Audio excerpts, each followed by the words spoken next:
Olá pessoal, tudo bem? Estamos aqui mais uma vez para uma videoaula e hoje o nosso assunto é de extrema importância, tanto para a prova de Química no Enem e que você vai ver agora no seu segundo bimestre, ligações químicas.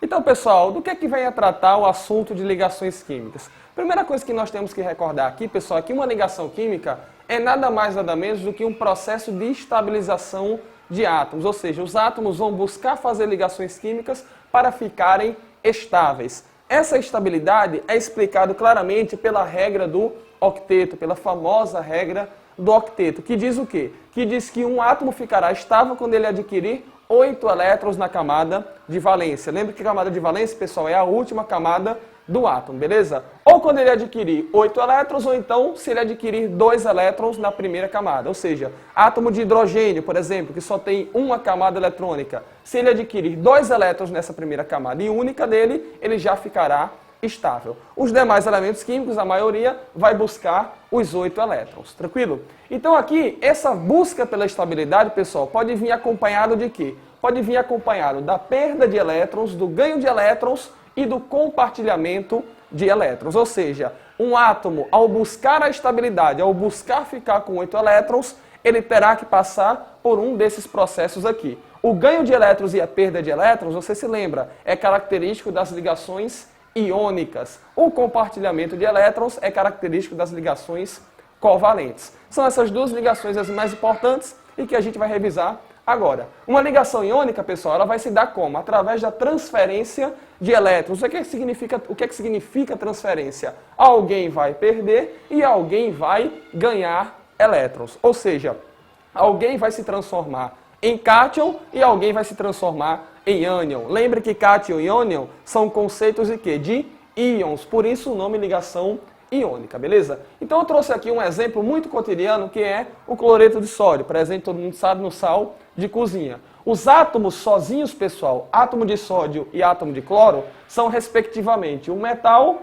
e um ametal, ou não metal, tanto faz. Esses átomos, como é que eles estão? O átomo de sódio, repare aqui que a última camada dele, que é a terceira, apresenta apenas um elétron, ou seja, muito longe dos 8 para ele ficar estável. O átomo de cloro, se a gente contar aqui, ó, a última camada vai apresentar 7 elétrons, ou seja, bem próximo dos 8 para ele ficar estável. Então o que é que vai acontecer aqui, pessoal? Uma transferência de elétrons. O sódio, por ser um elemento metálico, tem facilidade de perder elétrons. Logo, ele vai transferir o seu elétron para a última camada do átomo de cloro. O sódio, então, vai perder elétrons, vai se transformar em cátion e o cloro vai ganhar elétrons, vai se transformar em ânion, ficando ambos com 8 elétrons. O cloro tinha 7, recebeu 1, fica com 8. Pela regra do octeto, então, ele adquire a estabilidade. E o átomo de sódio, professor? Ele só tem um elétron na última camada. Quando ele perde esse elétron, essa terceira camada deixa de ser ocupada, ou seja, a última camada do átomo de sódio passa a ser a segunda. E note, pessoal, que na segunda camada ele já tem 8 elétrons. Portanto, o átomo de sódio, ao perder um elétron, também vai ficar com 8 na camada de valência. Então, pessoal, essa é a caracterização da ligação iônica. Outro tipo de ligação que nós podemos ter também é a ligação covalente. Porém, aqui com um detalhe que vai fazer toda a diferença, galera. Os átomos vão adquirir a estabilidade não mais perdendo ou ganhando elétrons, ou seja, não mais formando cátion ou ânion. Eles vão adquirir a estabilidade compartilhando elétrons, ou seja, haverá um compartilhamento em busca da tão sonhada estabilidade pelos átomos. Como é que vai funcionar isso? Trouxe aqui a molécula de Cl2, o famoso gás cloro. Os átomos de cloro de maneira individual, pessoal, eles apresentam 7 elétrons na última camada, 7 elétrons na camada de valência. Ou seja, eles precisam apenas de 1 para chegar aos 8 elétrons e adquirir a estabilidade. Então o que é que vai acontecer aqui?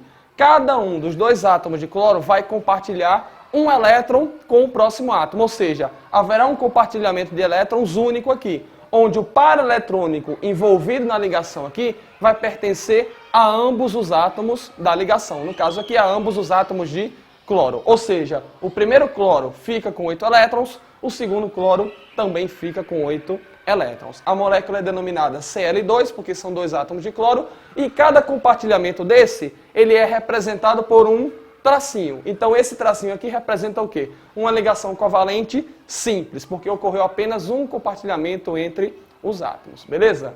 Próxima molécula aqui, molécula de oxigênio, gás oxigênio, que a gente respira. Átomos de oxigênio de maneira livre apresentam 6 elétrons na camada de valência. Significa o quê? Eles precisam de 2 para adquirir 8. Então eles vão fazer 2 ligações químicas. Eles vão compartilhar 2 pares eletrônicos. Olha para cá. Os átomos de oxigênio na ligação, ó, nota que existem aqui 4 elétrons envolvidos, ou seja, 2 pares eletrônicos. Cada par eletrônico veio de onde? Um elétron de um átomo, outro elétron de outro átomo. Como são 2 pares eletrônicos, repito, 2 elétrons veio do primeiro oxigênio, 2 elétrons veio do segundo oxigênio. Cada átomo de oxigênio aqui adquiriu a estabilidade, por quê? Porque ficou com 8 elétrons na última camada. A gente representa na fórmula molecular O2, porque são 2 átomos de oxigênio, e como foram 2 compartilhamentos eletrônicos, a gente representa com uma dupla ligação, que é o que a gente denomina ligação covalente do tipo dupla. Tranquilo? E o terceiro e último caso, que a gente traz aqui como exemplo, molécula de nitrogênio, o N2.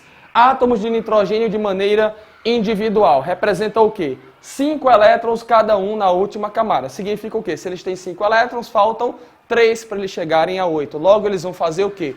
3 ligações químicas, ou seja, 3 compartilhamentos de elétrons. Se são 3 pares compartilhados, significa o quê? Cada par, pessoal, representa 2 elétrons. Então, eu vou ter um total de 6 elétrons envolvidos na ligação. Então, se você notar, depois que eles fazem os 3 compartilhamentos, cada átomo de nitrogênio fica com 8 elétrons. Eles adquirem a estabilidade. A gente representa a molécula com N2, que é a fórmula molecular, e essa tripla ligação aqui representa exatamente os 3 pares compartilhados na ligação entre os 2 nitrogênios. Beleza, pessoal? Então esse foi o nosso resumo aqui também das ligações do tipo covalente, beleza? Vamos fazer uma questão aqui, exemplificando justamente a importância dessa ligação.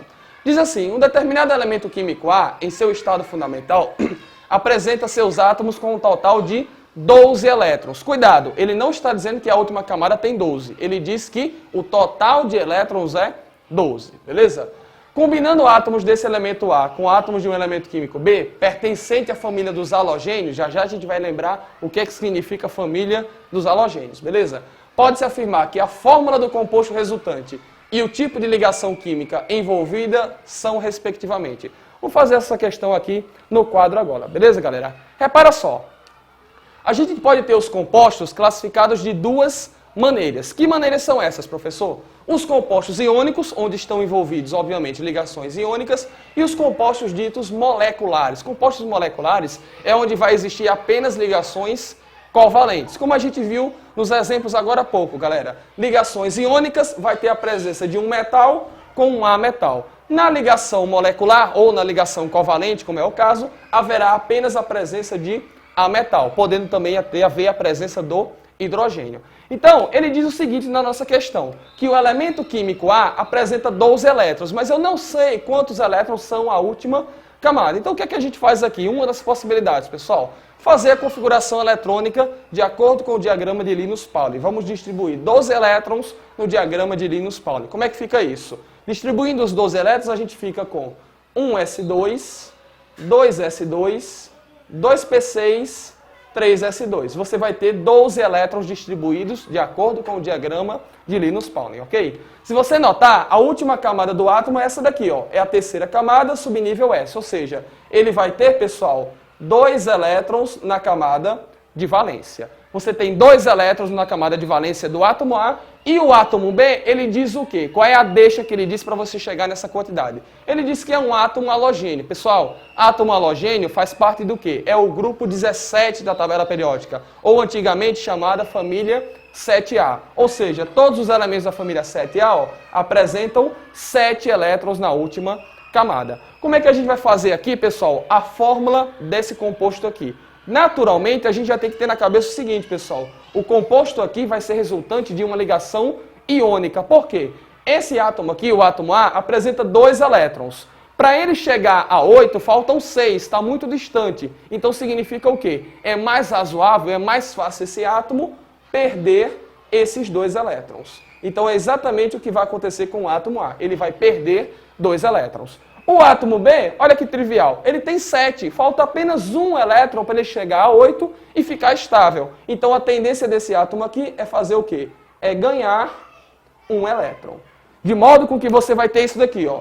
O átomo A vai perder 2 elétrons. Quem perde elétrons se transforma sempre em cátion. Como ele está perdendo 2 elétrons, então ele vai adquirir carga 2 mais. O átomo B, ele precisa de 1 elétron, ele vai ganhar 1 elétron. Portanto, ele vai adquirir carga 1 menos, ou simplesmente menos.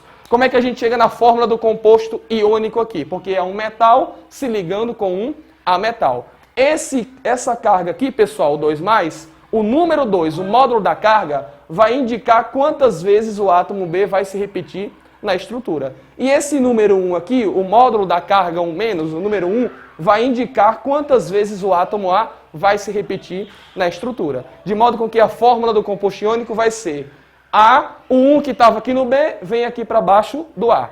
E o B vai ter quantas vezes? O 2 que estava aqui em cima do A vai lá para o índice do B. Ou seja, a fórmula vai ser A1, B2. Quando o número é 1, a gente não precisa colocar. Então a fórmula resultante do composto iônico da ligação do elemento A e do elemento B, ela é do tipo AB2. A fórmula é AB2 e a ligação é iônica porque o que é que aconteceu aqui? Transferência de elétrons. Um átomo teve que perder e o outro átomo teve que ganhar elétrons.